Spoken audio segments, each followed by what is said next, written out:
Hello everybody, it's Sandwich Sweetheart and welcome to the trailer slash introduction to the Call of Duty Finest Hour Hard Mode Challenge. The challenge consists of me playing the game on the hardest difficulty available, which is only hard, there is no veteran. This is way before veteran and other things they've added to the COD series were added to the game. And I will be going through all 19 missions, the Eastern Front, which is the Russian campaign, the Northern Africa, which is the Britain campaign, and the Western Front, which is the United States campaign. 8 missions for Russians, 4 for the Britons, and 7 from the United States.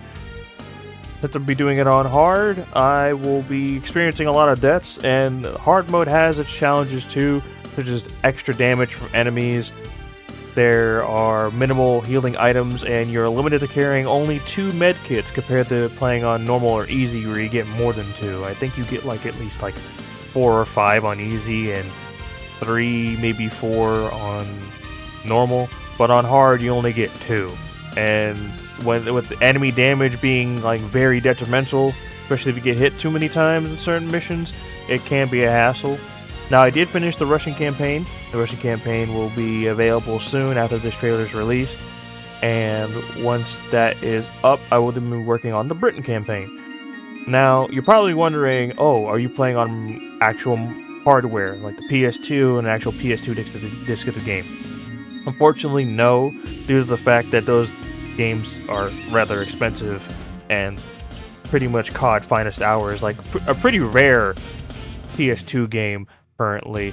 I believe it goes up for a pretty high price nowadays, along with the pretty refurbished PS2 to get it running. Plus, I can't risk not knowing if the game's going to run properly, and I don't really have much hardware on my end that will be able to hook it up. I've struggled to put my SNES together and my PS1 at some point, but I don't have that hardware, so what I'll be doing is I'll be emulating it on the PCSX2 emulator, which is the PS2 emulator. And the difference is that I will have retro achievements on. If you don't know what a retro achievements is, retro achievements is a achievement platform for retro games that are from all the way from the NES up to the 3DS. And you can get achievements for your classic games that you like playing, such as Ghouls and Ghosts, Mega Man 1, 2, 3, and so forth, Mega Man X, and last but not least, as a prime example, Call of Duty Finest Hour on the PS2. It has achievements for beating the game or the missions on any difficulty and on hard, and I'll be playing on hard.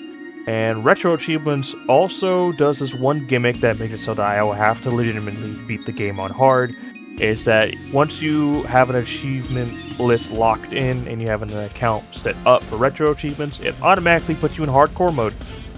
Meaning the only gimmicks that you'll be able to use is game glitches. That's about it. No cheats, no save states, and no fast forwarding or rewinding in order to get a better outcome in certain situations for missions. So I won't be able to use any cheats. I can't save state, meaning I'll have to actually finish a mission or actually save the game on certain games with the save system the game has in order to be able to save.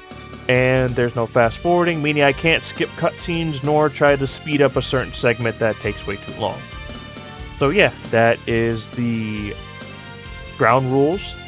Things I will keep track of is the death counter for campaigns, because what I'm going to do is I'm going to record segments of the campaigns, and then I'm going to bundle them up into an hour long, maybe 30-minute long video on the campaigns, and I will upload them all in one go.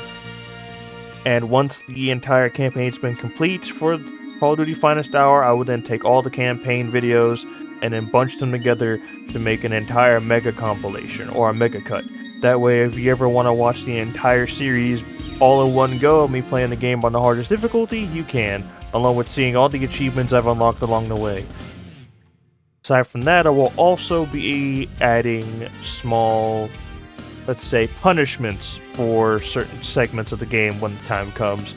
If I were to die too many times, or if I make a mistake that could cost me an easy go-through for a mission, then I will give myself a detriment. Like using my secondary for the entire mission, I will have to melee 4 enemies in a row before I can use my guns again. Or maybe I am not allowed to use certain items during the game, such as not being able to heal or something like that. Or maybe unable to use grenades, or if I'm out of ammo, I'm not allowed to pick up any weapons. You know, kind of like how people do with the lasso difficulties for Halo, like foreign and like the black eye skulls and stuff like that. I'll give myself some punishments if I die too many times or fail to do something that'll give me benefits. So, yeah, that will be it for the introductory to the challenge. I hope you guys enjoyed this video, and I hope you guys enjoyed the challenge so far. I'll see you guys next time, and let's get destroyed in Call of Duty Finest Hour.